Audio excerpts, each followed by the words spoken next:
उपासक की अंतर्दृष्टि कब आती है? सेवा, स्वाध्याय, सुमिरन, सत्संग, फिर अंतर्दृष्टि समाधि। जो सेवा में प्रमादी है, भगवत सेवा, गुरु सेवा, समाज सेवा, वो किसी मार्ग का पथिक नहीं है, किसी मार्ग का पथिक नहीं है।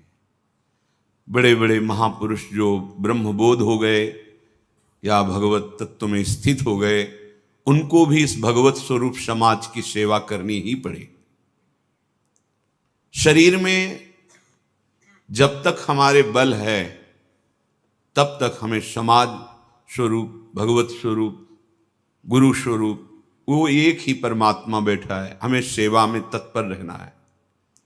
क्योंकि इस शरीर से बहुत जन्मों में अशुभ कर्म हुए हैं, उनका क्षय सेवा से होता है। प्रगट शरीर से जब हम सेवा करते हैं, इसका प्रभाव मन पर पड़ता है। जो हम क्रियाएं करते हैं उनका प्रभाव मन पर पड़ता है। यदि अशुभ क्रियाएं हैं तो मन गंदा संकल्प करने वाला मलिन होता चला जाएगा। शुभ क्रियाएं हैं तो थोड़ा पवित्र होता जाए। लेकिन आपकी शुभ अशुभ दोनों से परे क्रियाएं भगवत स्वरूप, तो आपका मन भगवत स्वरूप हो जाएगा। तब अंतर्दृष्टि खुलती है, एक एक इंद्रिय परम पावन हो जाती है। ये 7 बातें पूज्य श्री राधा बाबा आदेश कर रहे हैं, अंतर्दृष्टि खोलने के लिए है। साधक प्राणों की बाजी लगा करके भी इनका कभी उल्लंघन न करे तो 4 अनर्थों का अपने आप नाश हो जाता है। आगे वर्णन आएगा। प्रेम ही अंतर्दृष्टि है। प्रेम नेत्र, हरिवंश नेत्र, हिय के नयन निहार, अंतर्दृष्टि, ये एक ही शब्द के बहुत से पर्यायवाची हैं। प्रेम नेत्र कह रहे प्रेम न बाड़ी नीपजे, प्रेम न हाट बिकाए, राजा परजा जेहि रुचे, शीस दे ले जाए। समझो, प्रेम ये बाजारू वस्तु नहीं कि खरीद लोगे पैसा देके। प्रेम ये ऐसा नहीं कि खेती बाड़ी है आप मेहनत करके इसे उपजा लोगे, नहीं। बोले चाहे राजा हो या प्रजा हो, जिसे भी प्रेम चाहिए शीस दे ले जाए। नारायण अति कठिन है हरि मिलन की बाट, या में पग पीछे धरे, प्रथम शीस दे काट। प्रथम शीस दे काट, शीस दे ले जाए, इसका क्या भाव होता है? अहम का समर्पण, बिका हुआ मैं हूं, मेरी कोई इच्छा नहीं, मेरी कोई चाह नहीं, अब जो ही कहें करें हम सोई, और जैसा वो करते जोई जोई प्यारो करे, सोई मुझे भावे। बात हो गई। प्रेम नेत्र खुलने का अधिकारी हो गया। ये अहम ही तो नचा रहा है। ये कभी वैराग्य में बैठा लेगा, कभी तपस्या में, कभी भोगों में, कभी प्रमाद में। इसके अनुसार थोड़ी भूमिकाएं बनती हैं भक्ति की या ज्ञान की। आचार्यवाणी, गुरुवाणी, उनकी आज्ञा अनुसार चलने पर हृदय में भूमिकाएं जागृत होती रहती हैं। ये अहंकारी देहाभिमानी सुधरना ही नहीं चाहता, मनमानी आचरण करना चाहता है। मनमानी आचरणों से ही तो आज तक हम विमुख रहे, सुख से, शांति से, भगवदानंद से। दुख और अशांति, क्लेश और बंधन बार बार यही मन और बुद्धि तो दे रहे हैं। बिल्कुल सत्य बात कह रहा हूं, इसे केवल सुनना ही मत समझ लेना। पूज्य राधा बाबा के वचन। ये 7 आए बिना तुम चाहे प्रेम के प्रवचन कर लो, चाहे सुन लो, प्रेम तुम्हारे हृदय में जागृत नहीं होगा, अंतर्दृष्टि नहीं खुलेगी। श्रीपाद कह रहे अंतर्दृष्टि पश्य वृंदावनस्य, अंतर्दृष्टि से वृंदावन का दर्शन होता है। हमारी देखो बाहर नेत्र तो हैं पर त्रिगुणात्मिका माया के हैं। स्त्री दिखाई देती, पुरुष दिखाई देता है, जड़ दिखाई देता है, चैतन्य दिखाई देता है, अच्छा दिखाई देता है, बुरा दिखाई, ये कुछ नहीं। यहां सब चिदानंद वपु, प्रियाजू की सहचरियां और दिव्य एक पत्ते की कांति के बराबर भी महामहिम वैकुंठ नहीं है। ये वृंदावन है। वृंदावन द्युति पत्र की उपमा को कछु नाही, कोटि कोटि बैकुंठ हो तेईसम कहे न जाए। क्यों कि एक एक पत्ते और फूल में मेरी लाडली जू का प्रतिबिंब पड़ता है। पत्र प्रसून बीच प्रतिबिंब ही नख सिख प्रिया जनावे।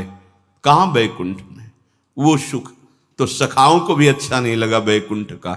फिर नित्य प्रिया प्रीतम के अंग सेवी सहचरी भाव अलग। तो वृंदावन अंतर्दृष्टि पश्य।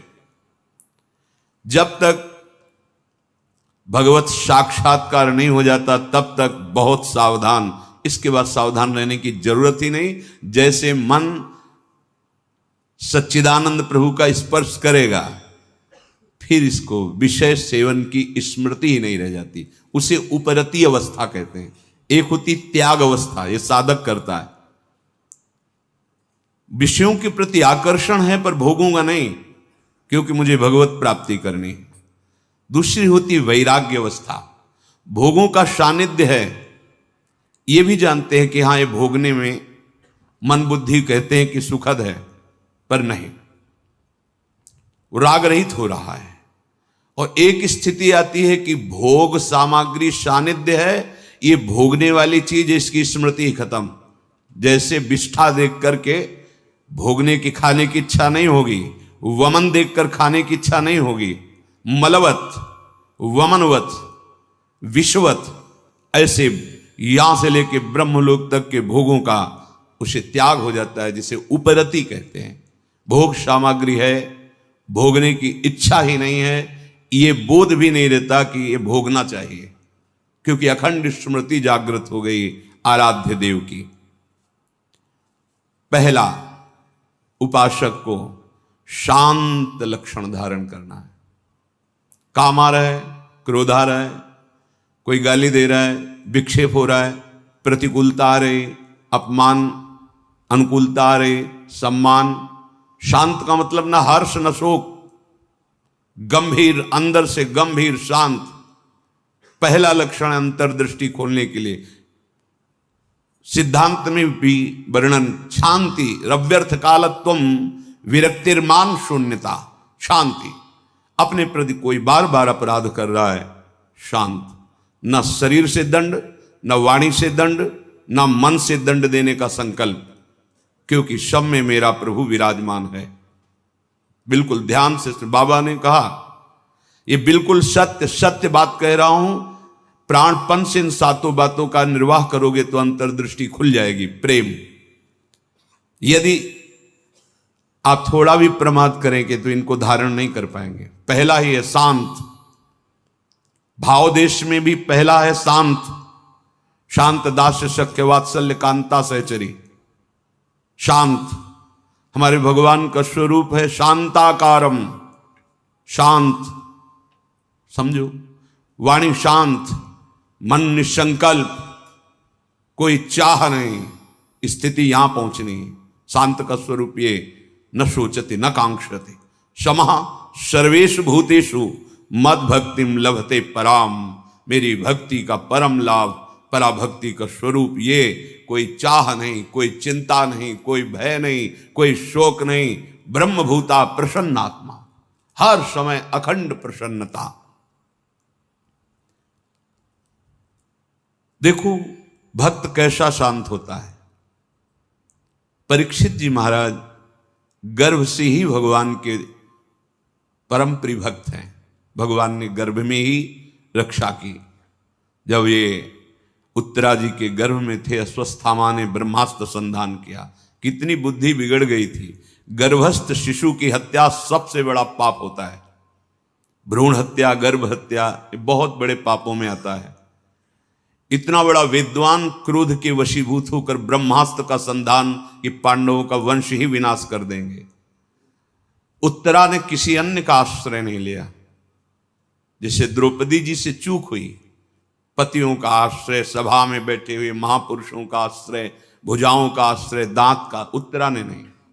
जे ही देखा कि जाजुल्यमान ब्रह्मास्त्र गर्भ नष्ट करने के लिए आ रहा है, हाथ उठाया और तुरंत भगवान का हे करुणा निधान गोविंद। पूरा शब्द नहीं हुआ, भगवान गर्भ में ही प्रकाशित हो गए, आसपास गर्भ की रक्षा कर रहे हैं। परीक्षित जी गर्भ से ही भगवान के भक्त हैं। अधर्म का धन कोई भी हो बुद्धि भ्रष्ट कर देता है, बहुत इससे बचा जाता है। आप इससे समझिए अधर्म के धर्म का कितना प्रभाव होता है। जबरदस्ती बलात् राजाओं को जीत करके वैभव छीनना, यह स्वभाव था जरासंध का। संतों के मुख से सुना कि जब भीम के द्वारा भगवान ने जरासंध का वध कराया, सहदेव का तिलक किया, पर उसका वो मुकुट जिसमें बहुत से राजाओं की जीती हुई रत्न मणियां हीरे आदि थे, वो मिला के सबसे 20,000 तो कैद किए था। जैसे पशुओं की बलि देना हो ऐसे वो बलि देने के लिए 20,000 राजाओं को।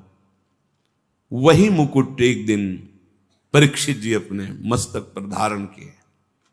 धारण करते ही शिकार खेलने का मन हुआ, चल पड़े शिकार।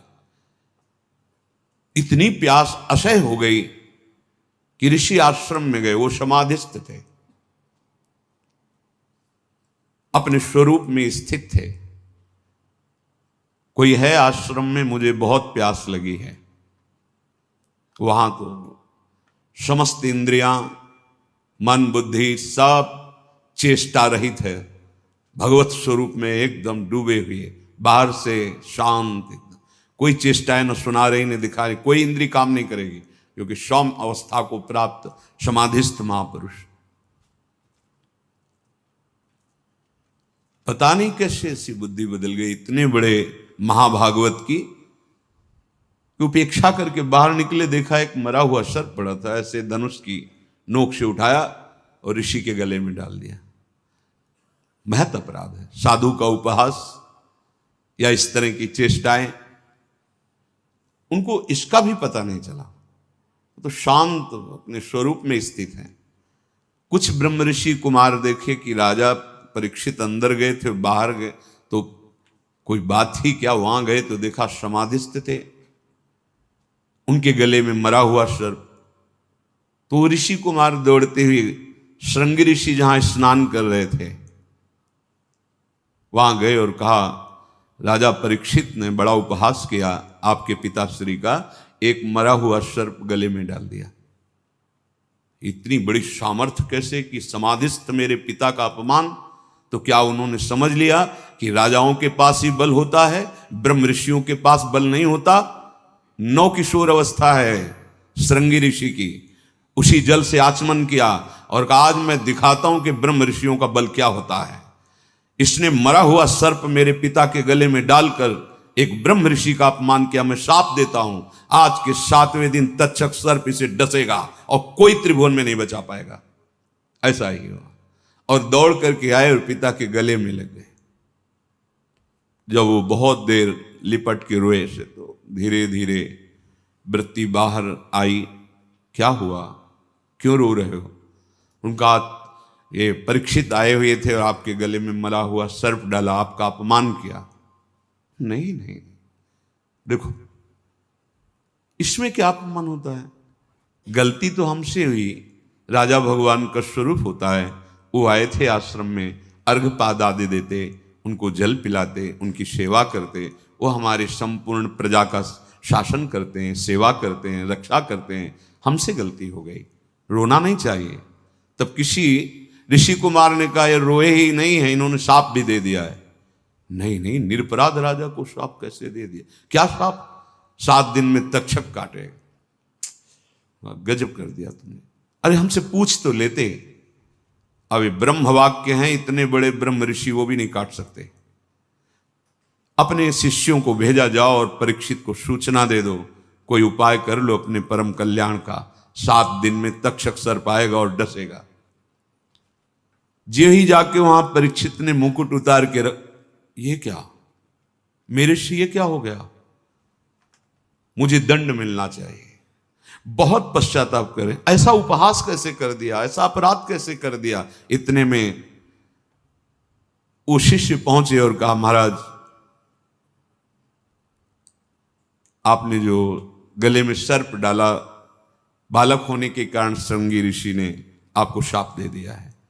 निश्चित आपको 7वें दिन महाभयंकर विषधारी तक्षक आएगा और डसेगा, आपको कोई नहीं बचा सकता। आप उपाय कर लीजिए भगवत प्राप्ति का। बहुत हृदय शीतल हुआ। वर्णन है। एकदम हृदय में शीतलता हुई, प्रायश्चित हो गया।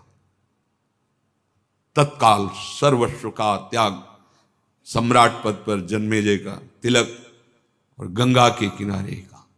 7 दिन तक भगवान सुखदेव जी के द्वारा गाई हुई भगवत चर्चा श्रवण की और बीच में प्रार्थना की थी कि भगवान आप चिंता मत कीजिए, ये भूख और प्यास मुझे अब परास्त नहीं कर सकती। जिस प्यास से पीड़ित होकर के हमने गले में सर्प डाला था, आज उसी प्यास को मैं पराजित कर रहा हूं आपके श्रीमुख से सुने हुए भगवत वचन।